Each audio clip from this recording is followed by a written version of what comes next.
ஐநார் துணையில அடுத்து நடக்க போகுதுன்னு வாங்க பார்க்கலாம். நிலாவோடைய முகமே சரியில்லை. இதை நடேசன் பார்த்து கவனிச்சு கேட்குறாரு. என்ன ஆளு 2 நாளா ஒரு மாதிரியாவே இருக்கே அப்படின்னு சொல்லி நடேசன் கேட்கவும், இல்லையே ஒன்றும் இல்லை அப்படின்னு சொல்லி நிலா சமாளிக்கவும், அப்பதான் சோழன், என்னங்க அந்த 5 லட்சத்தை பத்தி யோசிச்சுக்கிட்டு இருக்கீங்களா அப்படின்னு சொல்லி சோழன் சொல்லவும், என்ன 5 லட்சம் அப்படின்னு சொல்லி நடேசன் கேட்கவும், அப்பதான் நிலா நடந்த விவரம் எல்லாத்தையும் சொல்றாங்க.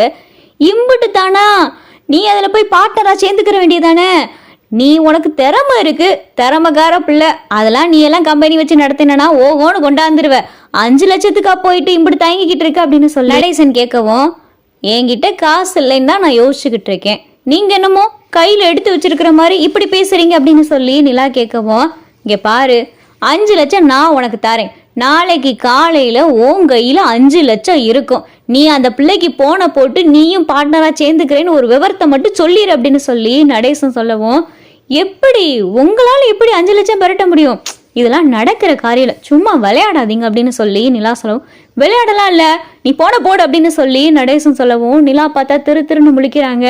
ஏங்க அவர் ஏதாவது சொல்றாருன்னு நீங்க எதுவும் ஃபோன் பண்ணாதீங்க, அப்புறம் இவரால் கொடுக்க முடியலன்னு வைங்களேன் சங்கட்டமா போயிடும் அப்படின்னு சொல்லிட்டு சோழன் சொல்லவும், சரி இப்போ நீ ஃபோன் பண்ண வேணாம், நாளைக்கு காலையில உன் கையில் 5 லட்சம் இருக்கையில நீ ஃபோன் பண்ணி சொல்லு, அப்ப பாப்போம், இந்த நடேசன் சொன்னதுதான், நடேசன் சொன்ன வாக்க காப்பாத்துவேன் அப்படின்னு சொல்லிட்டு நடேசன் பாட்டுக்க விறுவிறுன்னு கிளம்பி எந்திரிச்சு போயிடுறாரு.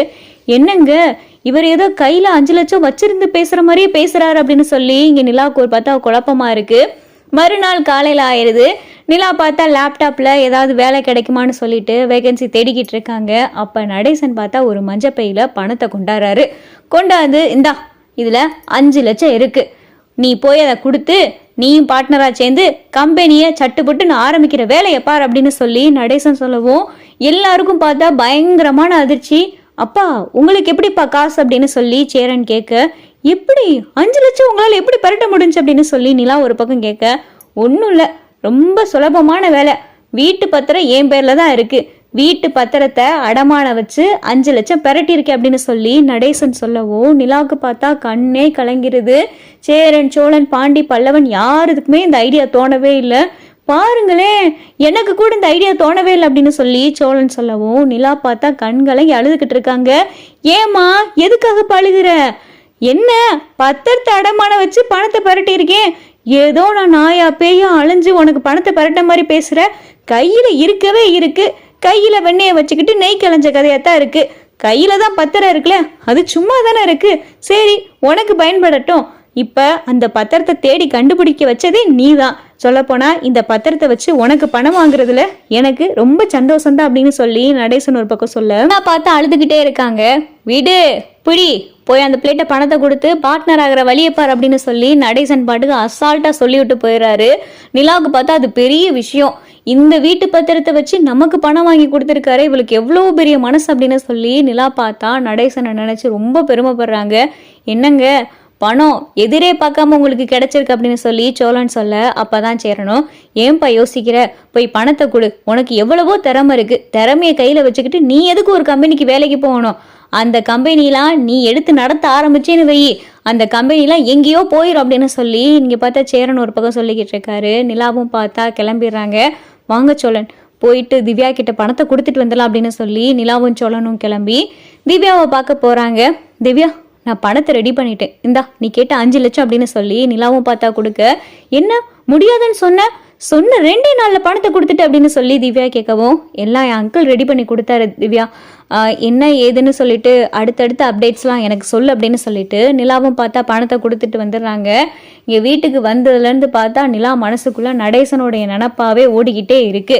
நடேசன் பார்த்தா வெளியே உட்காந்துருக்காரு. டீ எல்லாம் போட்டுட்டு போய் நிலா வந்து, இந்தாங்க எனக்காக பணம் கொடுத்துருக்கீங்க, ரொம்ப நன்றி அப்படின்னு சொல்லி நிலா சொல்லவும், இங்கே பாரு இந்த ஐடியா எனக்கே தோணலை, இந்த ஐடியாவை எனக்கு கொடுத்ததே சோழன் தான், நீ நன்றி சொல்லணும்னா சோழனுக்கு தான் சொல்லணும் அப்படின்னு சொல்லி இங்கே பார்த்தா நிலா கிட்ட நடேசன் சொல்லவும், சோழன் எப்போ உங்ககிட்ட சொன்னார் அப்படின்னு சொல்லி நிலா கேட்கவும், நான் தான் அவங்கிட்ட கேட்டேன், என்னடா உன் முகம் ரொம்ப ஒரு மாதிரியா இருக்கே அப்படின்னு சொல்லி உன்னை பற்றி விசாரித்தேன், அப்போத்தான் அவன் சொன்னான், இந்த மாதிரி ஃப்ரெண்டுகளாம் சேர்ந்து கம்பெனி ஆரம்பிக்க போகிறது, 5 லட்ச ரூபா வேணுன்ற விவரத்தை சொன்னான், என்ன பண்ணணும்னு தெரியாமல் நானும் முழிச்சுக்கிட்டு இருந்தேன், அப்போ தான் அவன் தான் இந்த ஐடியாவை கொடுத்தான், வீட்டு பத்திரம் உங்கள் பேரில் தானே இருக்குது, நீங்களே அடமானம் வச்சு 5 லட்சம் ரெடி பண்ணி கொடுங்க அப்படின்னு சொல்லி அவன் தான் சொன்னான், அதனால தான் நானும் போயிட்டு பணத்தை ரெடி பண்ணிட்டு வந்து உன்கிட்ட கொடுத்தேன். ஆனா அவன் அதை எதையுமே உன்கிட்ட காட்டிக்கிறல. எல்லாத்துக்கும் காரணம் சோழன் தான். அவன் இந்த ஐடியாவை எனக்கு சொல்லலைன்னா நானும் எங்கேயாவது கடன் கேட்டு தெருவா அலைஞ்சிருப்பேன். அவனும் ஏதாவது கடன் கேட்டு அங்கேயும் அலைஞ்சிருப்பான். அவன் கொடுத்த ஐடியாவில் தான் இந்த பணத்தை என்னால் பரட்ட முடிஞ்சு அப்படின்னு சொல்லி நடேசன் பார்த்தா முழுக்க சோழன் தான் காரணம் அப்படின்னு சொல்லவும் நிலாவுக்கு பார்த்தா சோழன் மேலே பாசம் வருதா காதல் வருதான்னு தெரியாமல் திருன்னு முழிக்க சோழன் தான் இதுக்கெல்லாம் காரணமா அப்படின்னு சொல்லிட்டு சோழன் மேலே பார்த்தா ஒரு மாதிரியான பிரியம் வருது. சோழன் அவர் பாட்டுக்கு உட்காந்து ஃபோனை நோண்டிக்கிட்டு இருக்காரு. செய்யறதெல்லாம் செஞ்சுட்டு எதுவுமே தெரியாத மாதிரி எப்படித்தான் அப்படி இருக்காரு அப்படின்னு சொல்லி இங்கே சோழனை பார்த்து நிலா பார்த்துக்கிட்டே இருக்காங்க. என்னங்க என்னை சைட் அடிக்கிறீங்களா அப்படின்னு சொல்லி சோழன் பார்த்து கவனிச்சு கேட்குறாரு. ஆமாம் இவரை சைட் அடிக்கிறாங்க சைட் அப்படின்னு சொல்லி நிலா பார்த்தா ரொம்ப நக்கலா பேசிட்டு அவங்க பாட்டுக்கு எந்திரிச்சு போயிடறாங்க. என்னதான் ஃப்ராடுத்தனம் வெள்ளத்தனம் எல்லாம் செஞ்சாலும் அப்பப்ப சில நல்லதெல்லாம் செஞ்சு தப்பிச்சிடறாரு அப்படின்னு சொல்லிட்டு சோழனை பத்தி நிலா பார்த்தா மனசுக்குள்ள நினைச்சுக்கிட்டு இருக்காங்க. இந்த பக்கம் பார்த்தா பாண்டி ரொம்ப அப்செட்டா இருக்காரு. என்ன பாண்டி, நானும் உங்களை ஒரு வாரமா பாத்துக்கிட்டு இருக்கேன், ஒரு மாதிரியா முகமே வாடி போயிருக்கு, இன்னும் வானதி உங்ககிட்ட பேசலையா அப்படின்னு சொல்லி நிலா கேட்கவும், ஆமாங்க பேசவே மாட்டேன்றா, யார் நம்பர்ல இருந்து ஃபோன் பண்ணாலும் பிளாக் பண்ணிடுறா, என் ஃபோனையும் பிளாக் பண்ணிட்டாங்க, என்னால் அவகிட்ட பேசாம எனக்கு எந்த வேலையுமே ஓட மாட்டேங்குதுங்க, சும்மா தொணன்னு என்னத்தையாவது பேசி போட்டு நச்சரிச்சுக்கிட்டே இருப்பா, இப்போ அவள் இல்லாமல் இருக்கவும் ஒரு மாதிரியா மனசுக்கு கஷ்டமா இருக்கு அப்படின்னு சொல்லிட்டு பாண்டி சொல்லவும், சரி நான் வேணா வானதிக்கிட்ட பேசி உங்ககிட்ட பேச சொல்லவா அப்படின்னு சொல்லி நிலா கேட்கவும், ஐயோ வேணாங்க அப்படின்னு சொல்லிட்டு பாண்டி சொல்லவும், நான் பேசுறேன் அப்படின்னு சொல்லிட்டு வானதியோட நம்பர் சொல்லுங்க அப்படின்னு சொல்லி நிலா கேட்க நிலாவோடைய ஃபோன்ல இருந்து பார்த்தா வானதிக்கு ஃபோன் பண்றாங்க. இங்கே நிலாவோடைய நம்பர் என்னன்னு தெரியாமல் வானதி பார்த்து அட்டன் பண்ணுறாங்க. ஹலோ நான் நிலா பேசுகிறேன் அப்படின்னு சொல்லிட்டு நிலா சொல்லவும், அப்போ தான் வானதி யோசிச்சுட்டு பேசோமா வேணாமான்னு தயங்கி சொல்லுங்க அப்படின்னு சொல்லி வானதி கேட்கவும், இல்லை வானதி ஃப்ரீயாக இருந்தீங்கன்னா உங்களை பார்க்க முடியுமா அப்படின்னு சொல்லி நிலா கேட்கவும், என்னை எதுக்காக நீங்கள் பார்க்கணும் அப்படின்னு சொல்லி வானதி கேட்கவும், இல்லை வானதி கொஞ்சம் பேசணும், தயவு செஞ்சு உங்களை நான் பார்க்கணும், பாண்டி உங்ககிட்ட பேசாமல் அவருடைய முகமே வாடி போய் கிடக்கு, ப்ளீஸ் வானதி நான் உங்களை பார்த்து பேசணும் அப்படின்னு சொல்லிட்டு நிலா சொல்லவும், சரி அப்போ பக்கத்தில் இருக்கிற தெருக்கு வாங்க, நான் இங்கே வெயிட் பண்ணுறேன் அப்படின்னு சொல்லிட்டு வானதி பார்த்தா வருது. நிலா கூட பார்த்தா பாண்டியும் வராரு. பாண்டியை பார்த்ததுமே வானதி முறைச்சு பார்த்துக்கிட்டு இருக்காங்க.